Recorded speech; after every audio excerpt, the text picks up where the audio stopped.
जय हिंद मेरे प्यारे साथियों, आप सभी का स्वागत है बीजे ऑनलाइन क्लासेस में। 10th क्लास की सामाजिक विज्ञान की क्लास आपकी चल रही है। आज मिस हो गई थी किसी कारणवश, तो अभी मैं आपको क्लास अवेलेबल करा रहा हूँ, यानी कि सामाजिक विज्ञान कक्षा 10।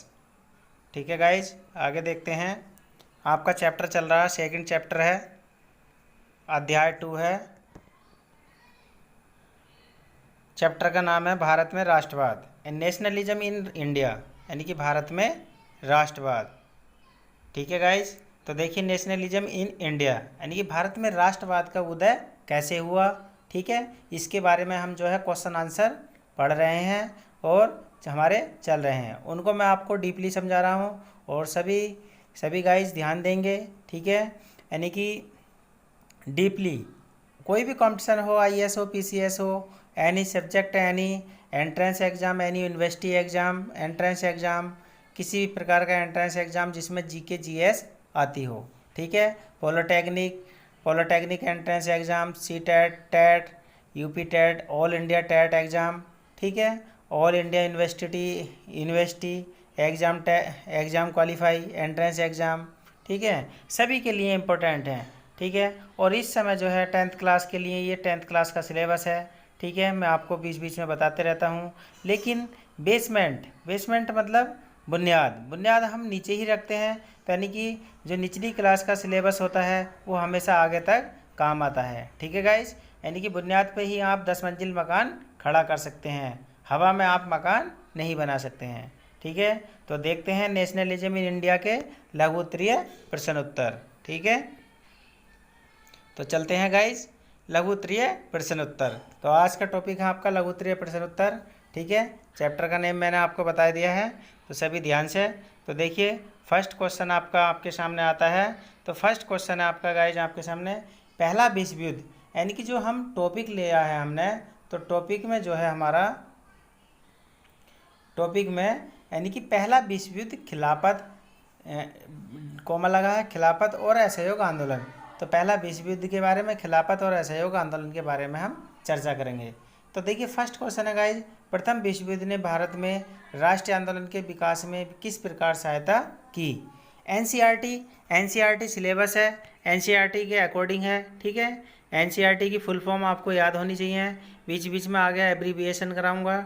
ठीक है गाइज, लेकिन फर्स्टली पहले सिलेबस, क्योंकि मुझे समय का अभाव है और आपकी वीडियो बनाने में बहुत मेहनत लगती है, बहुत वक्त समय ख़राब होता है।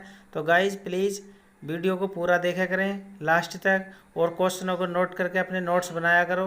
ठीक है, और जो मैं बीच बीच में कहते रहता हूँ उसको अमल करो। आप एक दिन पूरे बोर्ड को टूप मारोगे, कोई भी एग्ज़ाम कंपटीशन आपसे बच नहीं सकता है। ठीक है, जिसमें आपका नंबर ना आए।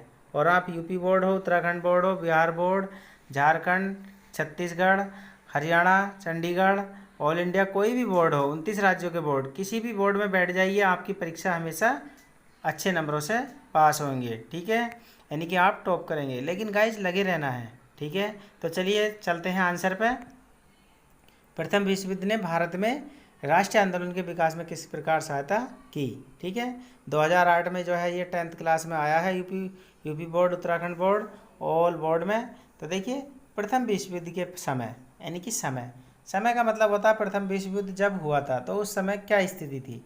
ठीक है, तो भारत में बढ़ते मूल्यों ने जन सामान्य समक्ष कठिन स्थितियां उत्पन्न कर दी। जब कहीं युद्ध हो, लड़ाई हो, मान लीजिए हम आपस में ही लड़ाई कर लें, कहीं भी कर लें, तो जन धन सबकी हानि होती है, समय भी जाता है, पैसा भी जाता है, दिमाग भी खर्च होता है, टेंशन भी रहती है। तो इसलिए हमें इन तरफ कम से कम ध्यान देना है। ठीक है गाइज, तो वैसे ही देश के विदेशों के युद्ध होते हैं, जैसे चाइना पाकिस्तान आपस में परेशान करते रहते हैं। ठीक है, जैसे इस समय आपको ऑल इंडिया ऑल वर्ल्ड को परेशान कर रखा है कोरोना वायरस ने।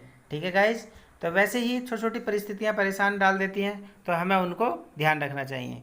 लेकिन गाइज एक बात ध्यान रखते हैं, प्रथम विश्व युद्ध की बात चल रही है, तो प्रथम विश्व युद्ध का मतलब है छोटी सी चिंगारी, यानी कि छोटी सी बात से युद्ध छिड़ा।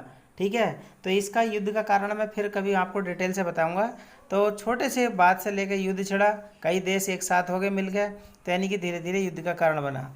लेकिन जो महाशक्तियाँ होती हैं, महाशक्ति राष्ट्र जो हैं इस समय, फ्रांस है, रसिया है, और आपका रसिया को रूस कहते हैं, और आपका जर्मनी है।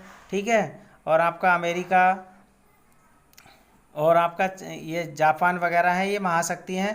तो जो महाशक्तियाँ होती हैं वो अपने आप को तानाशाह समझती हैं। कहने का मतलब बड़ा व्यक्ति, बड़ा आदमी अपनी गलती मानने के लिए तैयार नहीं होता है। ऐसी देश हैं, बड़े देश वाले अपनी गलती एक्सेप्ट करने के लिए तैयार नहीं है। जैसे गाइज अमेरिका ने तो कितने परमाणु बम बना रखे हैं, ठीक है, लेकिन इंडिया वालों को औरों को प्रतिबंध लगाते हैं। अब जैसे कि उत्तरी कोरिया बना रहा है तो उस पर प्रतिबंध कस रहे हैं। तो वैसे गाइज अन्य देशों पर यानी कि अपना वो चलाना, रोप चलाना। तो चलिए आगे देखते हैं, आगे चलते हैं, हम क्वेश्चन के समक्ष आते हैं।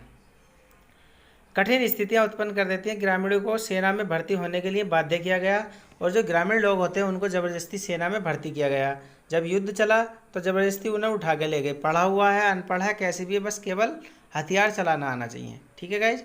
उनसे बेगार करवाए गए। बेगार का मतलब मैंने आपको बताया भी था पहले, बेगार शब्द, बेगार का मतलब किसी की बेफजूल काम करना, ठीक है, और उसके बदले में हमें कोई भी पारितोषिक ना मिलना, उसको हम कहते हैं बेगार करना।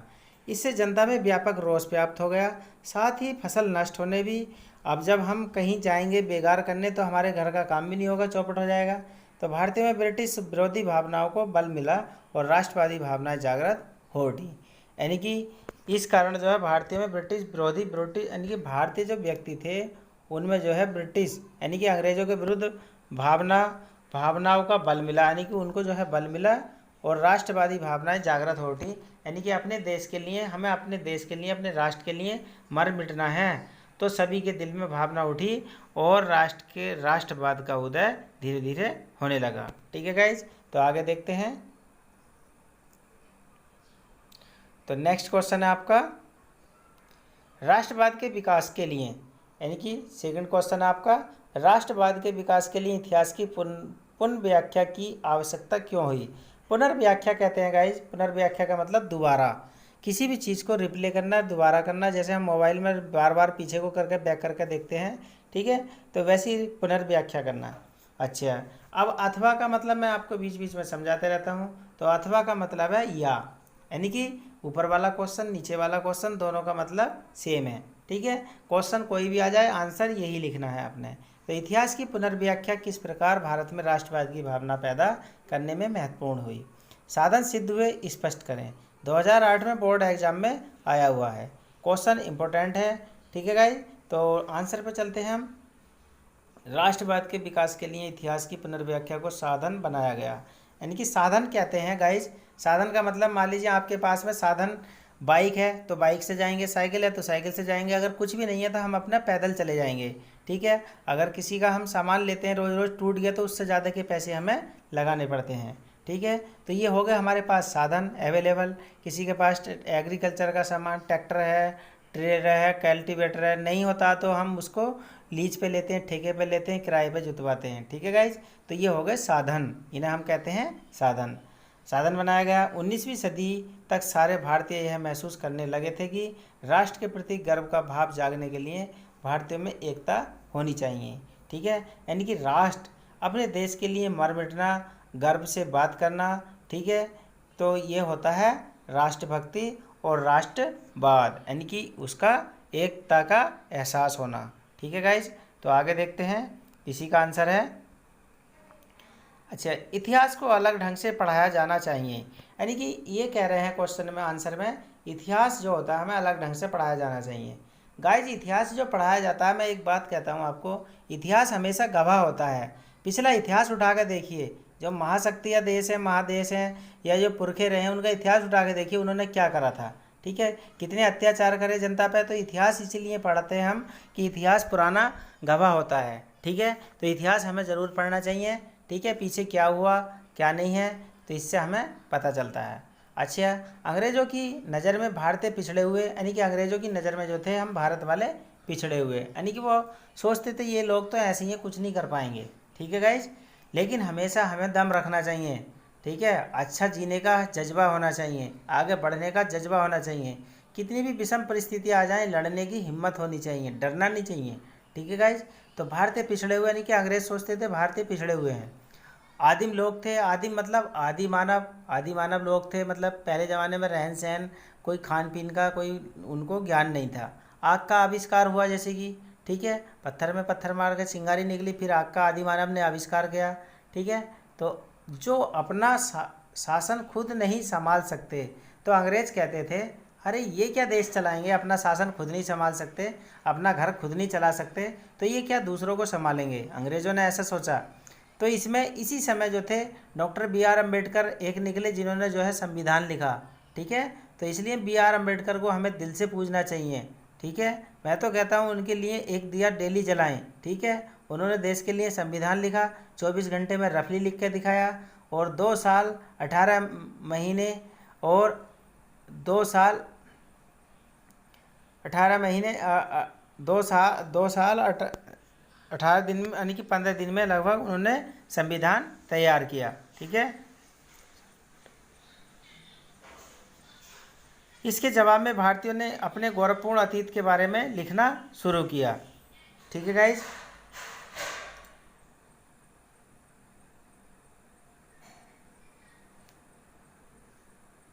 जिसका सामान्य जनता पर गहरा प्रभाव पड़ा, और जनता पर क्या पड़ा, गहरा प्रभाव। ठीक है, गौरवपूर्ण अतीत की जानकारी से भारतीयों में आत्मबल का संचार हुआ, जिससे राष्ट्रवाद की भावना को बल मिला। ठीक है गाइज, तो देखिए इसे पूरा ढंग से और पीछे से पढ़ लेना। ठीक है, तो देखिए ये क्वेश्चन इम्पोर्टेंट है। ठीक है, बाकी आगे देखते हैं। थर्ड क्वेश्चन है आपका,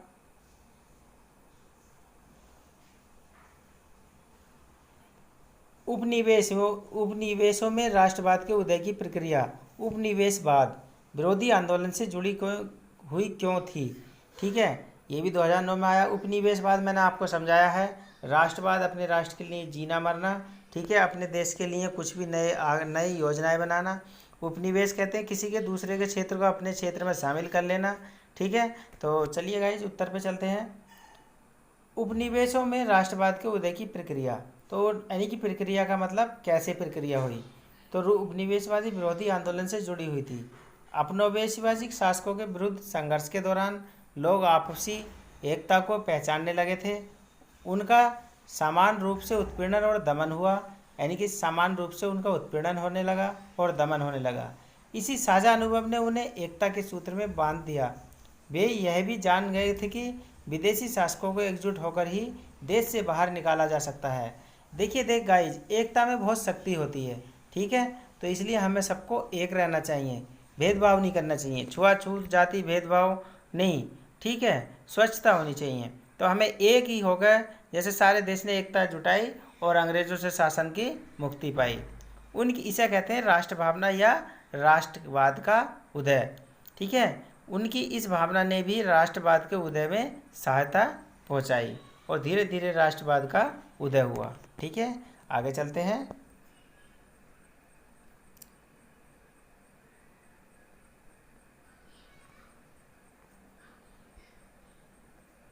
देखिए गाइज, क्वेश्चन जो है दोबारा रिपीट हो गया आपका, थर्ड क्वेश्चन, तो इसे देख लेंगे।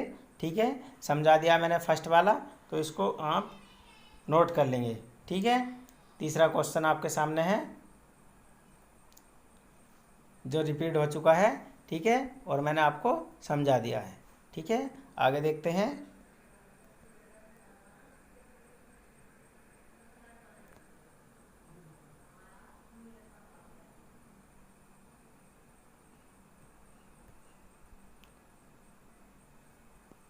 गिरमिटिया, ये मैंने शब्द आपको पहले समझाया था। गिरमिटिया श्रमिकों पर संक्षिप्त टिप्पणी लिखिए। तो गिरमिटिया मतलब यानी कि कई देशों के ये मजदूर थे, उन्हें ले जाया गया, काम कराया गया। उपनिवेशिक शासन के दौरान अधिक संख्या में लोगों को काम करने के लिए गुआना, यानी कि गुआना देश का नाम है, फिजी, वेस्ट इंडीज़, ये देशों से जो है मजदूर ले जाए गए, स्थानों पर ले जाया जाता था इन्हें, यानी कि गुआना, फिजी, वेस्ट इंडीज़ संख्या में उपनिवेशिक मजदूरों को, जिन्हें बाद में गिरमिटिया कहा जाने लगा। और इनको क्या कहा जाने लगा, गिरमिटिया। ठीक है, इन लोगों को एक अनुबंध के तहत, अनुबंध कहते हैं यानी कि बॉन्ड भरवाया कि इतने समय तक आपको काम करना है, इससे पहले आप नहीं जा सकते हैं। आज भी बॉन्ड और हम स्टाम्प पेपर उसको कहते हैं कि भैया स्टाम्प पे लिख दे। ठीक है, बाद में इसी समझौते के अंतर्गत ये श्रमिक गिरमिट कहे जाने लगे, तो इनको नाम दे दिया गिरमिट श्रमिक कहे जाने लगे। ठीक है, जिससे आगे चलकर इन श्रमिकों को गिरमिटिया मजदूर कहा जाने लगा। पहले गिरमिट नाम दे दिया, फिर गिरमिटिया मजदूर कहा जाने लगा। ठीक है गाइस। भारत के अधिकांश अनुबंधित मजदूर वर्तमान पूर्वी उत्तर प्रदेश, बिहार, मध्य प्रदेश, तमिलनाडु के संघीय क्षेत्रों में जाते थे।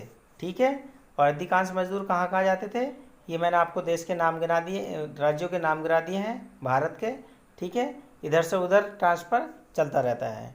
ठीक है, आगे देखते हैं।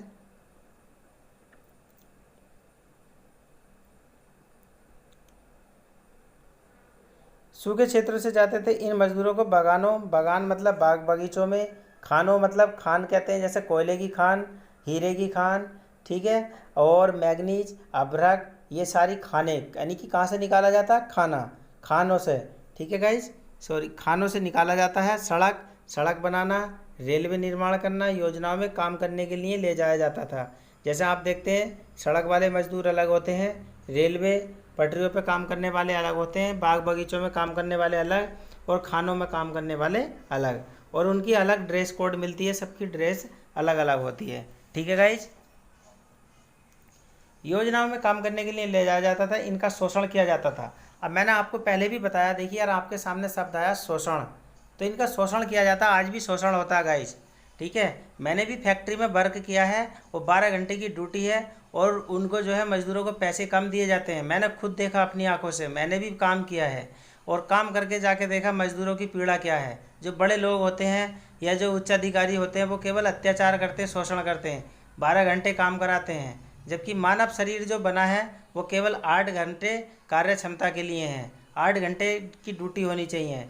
तो वैसे ही पुराने समय में शोषण किया जाता था, इसे कहते हैं हम शोषण, शारीरिक शोषण। लेकिन मजदूरों में एकता नहीं होती है। मजदूर एकता दिखाएं, जहाँ आपने कहावत सुनी होगी कि अगर गीदड़ एकता दिखाते हैं तो शेर भागता नजर आता है। ठीक है गाइज, अगर मजदूर एकता कर लें तो कोई भी फैक्ट्री का गेट बंद हो सकता है, ताला लग सकता है, वो फैक्ट्री ठप हो सकती है, बंद हो जाएगी, चल ही नहीं पाएगी जब तक मजदूर नहीं जाएंगे। ठीक है, मजदूर काम करेगा तभी फैक्ट्री वाला, मालिक भी सब आगे को बढ़ेंगे, नहीं तो कोई भी जड़ पे ही रह जाएगा, आगे आसमान पे नहीं उठेगा, ना ही आगे पहुंचेगा। तो इसलिए हमें एकता से भी रहना चाहिए, मजदूरों को एक रहना चाहिए। ठीक है, तो शोषण नहीं होगा, शोषण होता है तो सबको मांग उठानी चाहिए, आवाज़ उठानी चाहिए। ठीक है गाइस, इसे कहते हैं शोषण करना या शोषण होना। चलिए आगे देखते हैं। उन्हें अत्यंत कठिन परिस्थितियों में काम करना पड़ता था, यानी कि उनसे जो है बैठने नहीं दिया जाता था, पानी पीने नहीं दिया जाता था, टॉर्चर करते हैं। जो बड़े या सीनियर अधिकारी होते हैं, सुपरवाइज़र होते हैं, उनके ऊपर होते हैं। ठीक है, फिर भी उन्हें नया जीवन व्यतीत करने के लिए अपने तरीके तलाश कर लिए थे। लेकिन फिर भी जो मजदूर थे बेचारों ने, उन्होंने नया जीवन व्यतीत करने के लिए अपने तरीके तलाश लिए। ठीक है यार, क्या करना है, अपना मन मार के रह जाते हैं।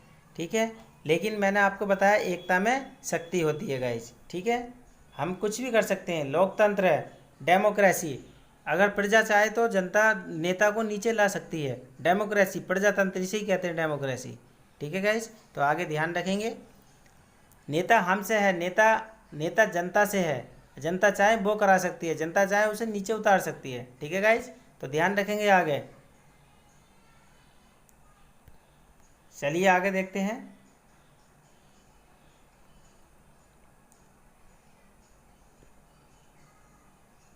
क्वेश्चन नंबर 5 है, 1907 में गांधी जी द्वारा रचित पुस्तक का नाम बताइए। वेरी वेरी इंपॉर्टेंट क्वेश्चन है। ठीक है, IAS, PCS, all exam, all competition, railway, SSC, lower subordinate, steno exam, ठीक है, ऑल एंट्रेंस एग्जाम में अक्सर पूछा जाता है। ठीक है गाइज, 1907 में गांधी जी द्वारा रचित पुस्तक का नाम बताइए। उन्होंने स्वतंत्रता प्राप्ति हेतु अंग्रेजों के विरुद्ध असहयोग की नीति क्यों अपनाई? और अंग्रेजों के विरुद्ध असहयोग की नीति, असहयोग का मतलब है किसी का सहयोग ना करना। ठीक है, तो क्यों अपनाई? चलिए आंसर में देखते हैं। 1907 में गांधी जी द्वारा रचित पुस्तक का नाम है हिंद स्वराज। तो देखिए वेरी इंपॉर्टेंट, ध्यान रखेंगे, अपने नोट्स बना के लिखेंगे। मैंने आपसे बार बार कहता हूँ, क्वेश्चन को लिखो, रिपीट करो, नोट्स बनाओ, एक एक नंबर के क्वेश्चन खुद छाटो, किताबें लेने मत जाइए। ठीक है, एक मैं आपको एग्जाम्पल 4 बताता हूँ। उत्तर प्रदेश राज्य के जिला मुरादाबाद में एक ठाकुर द्वारा छोटा सा गांव है, जहां ऐसे ही पढ़ाया जाता है, और वहां से स्टेनो CPO बन के बहुत लड़के लड़कियां पूरे ऑल इंडिया में नौकरी पा चुके हैं और बहुत बड़ा केंद्र है, बहुत बड़ा, मतलब शॉर्ट हैंड का, ज़्यादातर शॉर्ट हैंड का, ठीक है, और एसएससी वगैरह की तैयारी होती है। बहुत बड़ा उत्तर भारत का केंद्र था, लेकिन अब कोरोना वायरस में सभी ठप पड़े हैं। तो गाइज ऐसे ही पढ़ाई होती है। 6 मंथ मैंने भी वहाँ तैयारी की थी, जिस समय बीएड करने में चला गया और बीएड में मेरा नंबर आ गया। ठीक है गाइज, तो आप भी ऐसे ही लगे रहें, एक एक नंबर के क्वेश्चन पुटअप करते रहें, छांटते रहें, ठीक है। आपका कहीं भी मार्क्स नहीं कटेगा, लेकिन ध्यान से देखेंगे। तो देखिए, 1 नंबर का क्वेश्चन बहुत इंपॉर्टेंट है। अब गांधी जी ने स्वतंत्रता प्राप्ति हेतु अंग्रेजों के विरुद्ध असहयोग की नीति निम्नलिखित कारणों से अपनाई थी। तो देखिए कारण क्या थे, आइए उन्हें भी जानते हैं।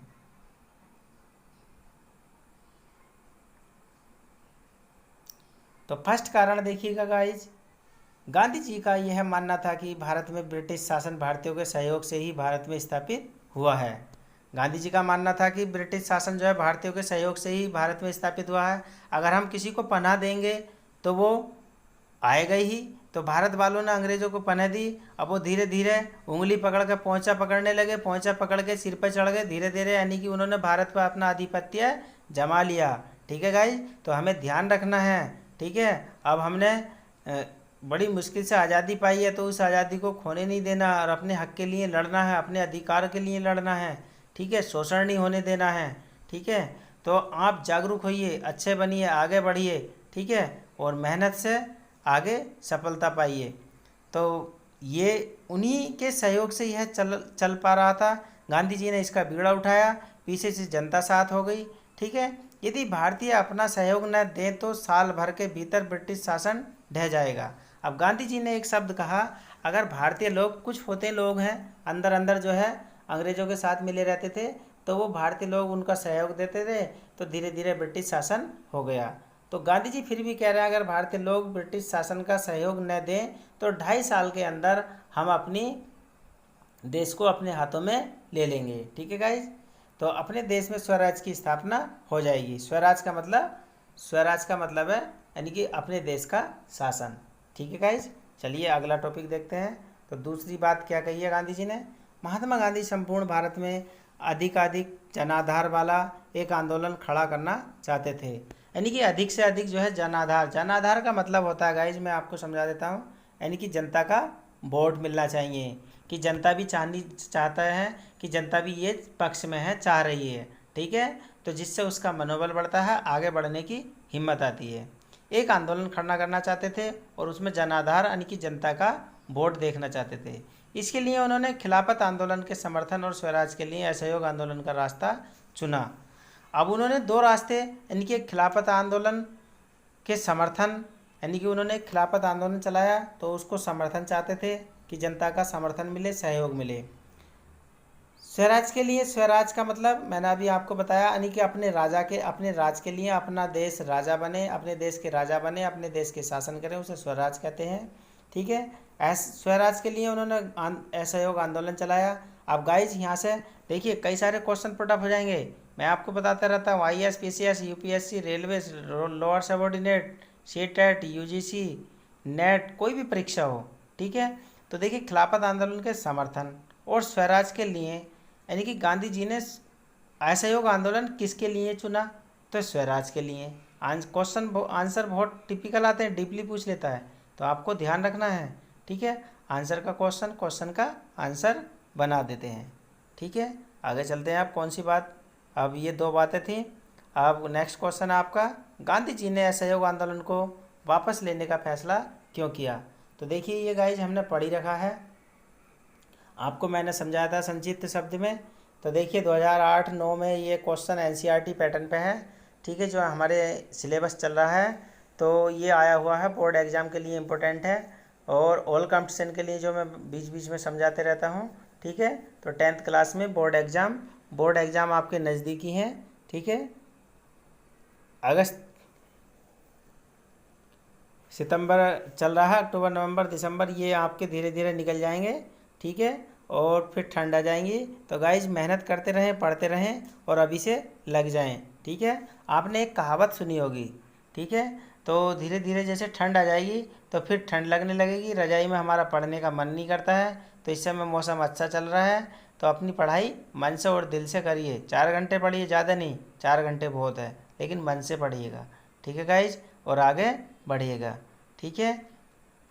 तो एक कहावत बताता हूँ मैं आपको, यानी कि आगे जब जनवरी फरवरी आते हैं, पूस पूस और चूल्हा घूस, चूल्हा घूस का मतलब है चूल्हे में बैठे रहते हैं लोग बाग, ये हिंदी की कहावत है, ठीक है गाइज। यानी कि इंडियंस लोग यानी कि चूल्हे में बैठ जाते हैं तापने के लिए, आग जला के पूरा दिन पता ही नहीं चलता कहाँ निकल जाता है। तो अब हिंदी में कहावत, यानी कि जनवरी झर फरवरी फर, ठीक है। जनवरी का पता नहीं चलता, फरवरी फर हो जाती है, मार्च में इंतज़ार, अप्रैल में अपने घर। तो ये कहावत अक्सर आपने सुनी होगी, तो इसलिए टाइम अभी बहुत कम है और आप लग जाइएगा, ठीक है। तो चलिए देखते हैं गांधी जी ने असहयोग आंदोलन वापस लेने का फैसला क्यों किया।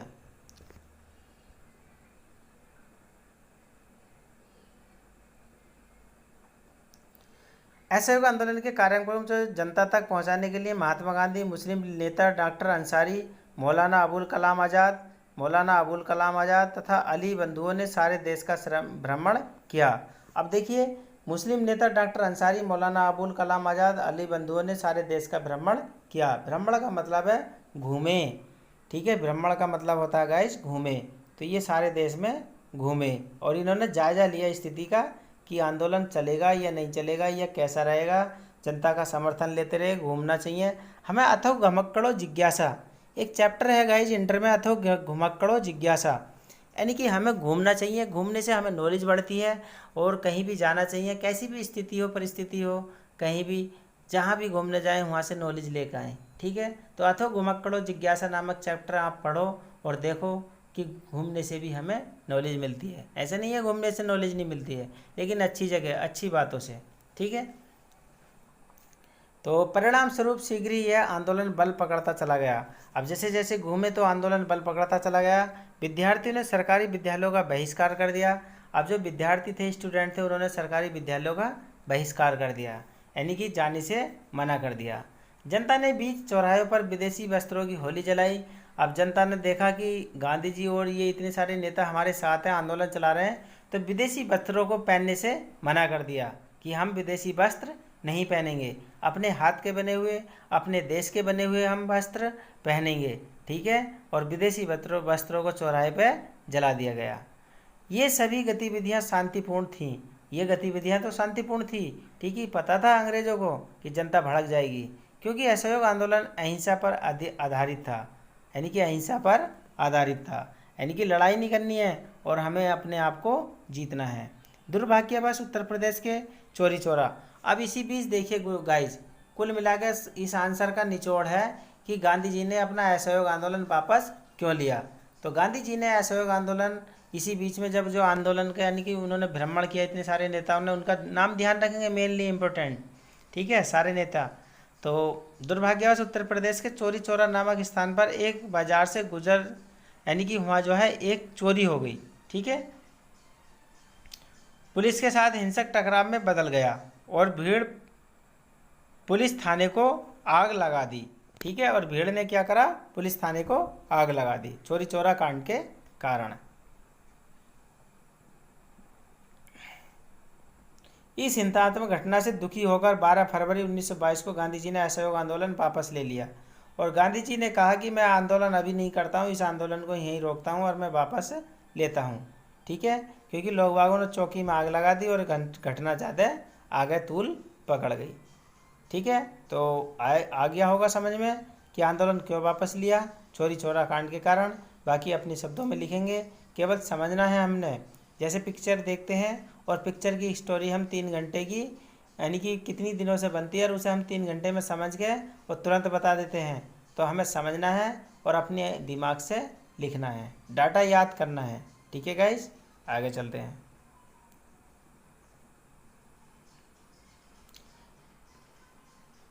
क्वेश्चन नंबर 7 है, 26 जनवरी 1930 के महत्व पर टिप्पणी लिखनी है। टिप्पणी का मतलब है अपने शब्दों में कुछ बातें लिखनी है, ठीक है। अब क्वेश्चन आता है आपको 20 शब्द में, 30 शब्द में, तो उतने ही शब्द देने हैं, ज़्यादा शब्द नहीं देने हैं। 26 जनवरी 1930 भारतीय इतिहास में एक महत्वपूर्ण तिथि है। इस दिन भारतीय राष्ट्रीय कांग्रेस ने पूर्ण स्वराज दिवस मनाया, यानी कि स्वराज का मतलब मैंने अभी आपको बताया, यानी कि हम जो है आज़ाद हो चुके हैं, ठीक है, और सबको स्वराज का अधिकार है। साथ ही गांधी जी ने के आह्वान का मतलब होता है बुलाना। गांधी जी ने आह्वान किया पूरे देश में कि स्वतंत्रता दिवस बड़े धूमधाम से मनाया गया, और स्वतंत्रता दिवस बड़े धूमधाम से मनाया गया। 31 दिसंबर 1929 की अर्धरात्रि, अर्धरात्रि मीन्स आधी रात को, ठीक है गाइस। तो 31 दिसंबर 1929 ईस्वी को अर्धरात्रि को तत्कालीन भारतीय राष्ट्रीय कांग्रेस के अध्यक्ष पंडित जवाहरलाल नेहरू ने रावी नदी के तट पर लाहौर में भारत का झंडा फहराया। अब देखिए 31 दिसंबर 1929 ईस्वी को क्वेश्चन उठेगा कि अर्धरात्रि को भारतीय राष्ट्रीय कांग्रेस के जो अध्यक्ष कौन थे, तो पंडित जवाहरलाल नेहरू। अर्धरात्रि को झंडा किसने फहराया, तो पंडित जवाहरलाल नेहरू ने। किस नदी के तट पर फहराया, तो रावी नदी के तट पर। नदी का नाम पूछता है तो एग्जामिनर, ठीक है। ये नदी या ये स्थल किस जगह है, तो लाहौर में है। भारत का झंडा फहराया 26 जनवरी को स्वतंत्रता दिवस के रूप में मनाया जाने लगा, और इस दिन से जो है 26 जनवरी को स्वतंत्रता दिवस के रूप में मनाया जाने लगा, ठीक है गाइज। आगे ध्यान रखेंगे।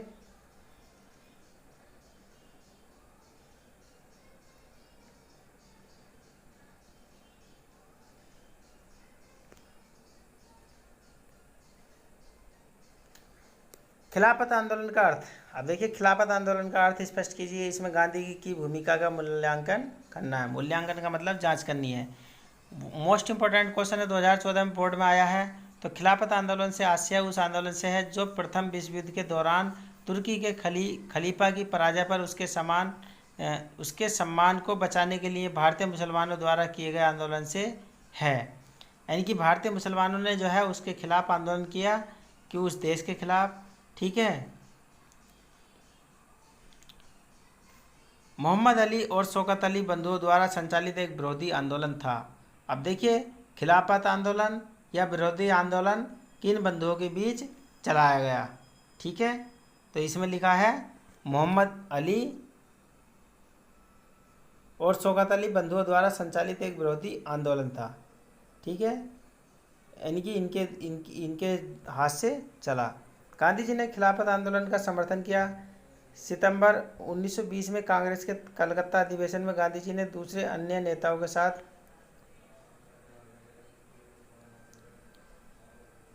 खिलाफत आंदोलन का समर्थन करने एवं स्वराज के लिए एक असहयोग आंदोलन शुरू करने का निश्चय किया।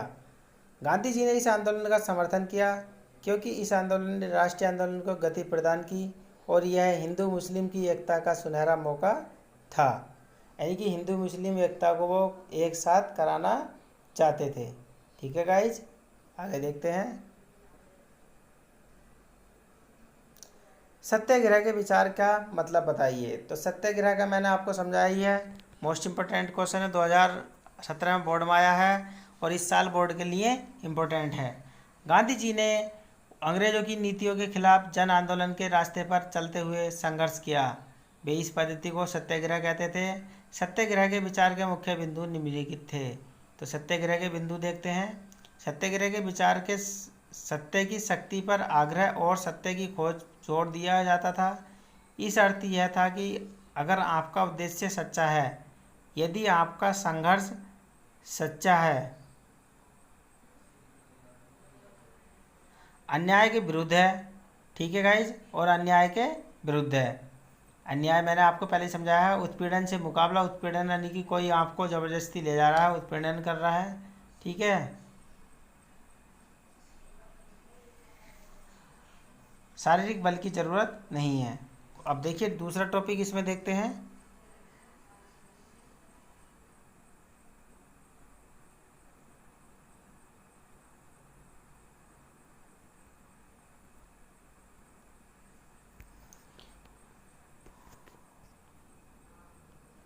प्रतिरोध की भावना या आक्रामकता का सहारा लिया। बिना सत्याग्रही केवल अहिंसा के सहारे भी अपने संघर्ष में कामयाब हो सकता है। यानी कि बगैर लड़ाई झगड़ाई के भी हम कामयाब हो सकते हैं। इसके लिए दमनकारी शत्रु की चेतना को झिंझोड़ दिया जाता था, ठीक है गाइज। नेक्स्ट है थर्ड, उत्पीड़न शत्रु को ही नहीं बल्कि सभी लोगों को हिंसा के द्वारा सत्य को स्वीकार करने पर मजबूर करने की अपेक्षा थी। ठीक है गाइस, तो आगे देखते हैं। सच्चाई को देखने और सहज भाव से स्वीकार करने के लिए प्रेरित किया जाना चाहिए। इस संघर्ष में अत्यंत सत्य की ही जीत होती है। गांधी जी का विश्वास था कि अहिंसा का यह धर्म सभी भारतीयों को एकता के सूत्र में बांध सकता है। ठीक है गाइस, आगे देखते हैं। लास्ट आंसर है। देखिए गाइस, वीडियो बनाने में बहुत मेहनत लगती है, बहुत समय लगता है, तो प्लीज़ वीडियो को लाइक शेयर सब्सक्राइब, चैनल को सब्सक्राइब करते रहें, अपने दोस्तों को, इष्ट मित्रों को। ठीक है, बीच बीच में मैं आपके लिए मोटिवेशनल वीडियो बनाने वाला हूँ। ठीक है, जल्दी आपके बीच में मोटिवेशनल वीडियो आएगी। ठीक है, और आपका सिलेबस सारा कराऊंगा। ठीक है गाइस, तो सत्याग्रह पर गांधी जी के विचारों को लिखिए। तो देखिए टिप्पणी, गांधी जी के अनुसार सत्याग्रह शारीरिक बल नहीं है। सत्याग्रह शारीरिक बल नहीं है। सत्याग्रह अपने शत्रु को कष्ट नहीं पहुंचाता है, वह अपने शत्रु का विनाश नहीं चाहता। सत्याग्रह में दुर्बलता के लिए कोई स्थान नहीं होता है। सत्याग्रह तो शुद्ध आत्मबल है। सत्य ही आत्मा का आधार होता है, इसलिए इसको सत्याग्रह का नाम दिया गया है। ठीक है गाइज, आत्मा ज्ञान से हमेशा लैस होती है, इससे प्यार की लौ जलती है। ठीक है गाइज, अहिंसा सर्वोच्च धर्म है और अहिंसा सर्वोच्च धर्म है। ठीक है, इसमें कोई संदेह नहीं कि भारत विनाशकारी शास्त्रों के मामले में ब्रिटेन यूरोप का मुकाबला नहीं कर सकता है। ठीक है, जो मैंने आपको स्टार्टिंग में भी बताया है। अंग्रेज युद्ध के देवता की उपासना करते थे, वे सब हथियारों से लैस हो सकते थे, होते रहे हैं। भारत में करोड़ों लोग कभी हथियार लेकर नहीं चल सकते। ठीक है गाइज, उन्होंने अहिंसा के धर्म को आत्मसात कर लिया है। तो ये आपके 10 क्वेश्चन आज पूरे हुए हैं। ठीक है, बाकी कल कराएंगे। ठीक है, तो गाइज पुनः आपसे रिपीट करता हूँ। ठीक है, वीडियो को पूरा देखें, लाइक शेयर सब्सक्राइब चैनल को ज़रूर करें। ठीक है, जय हिंद जय भारत।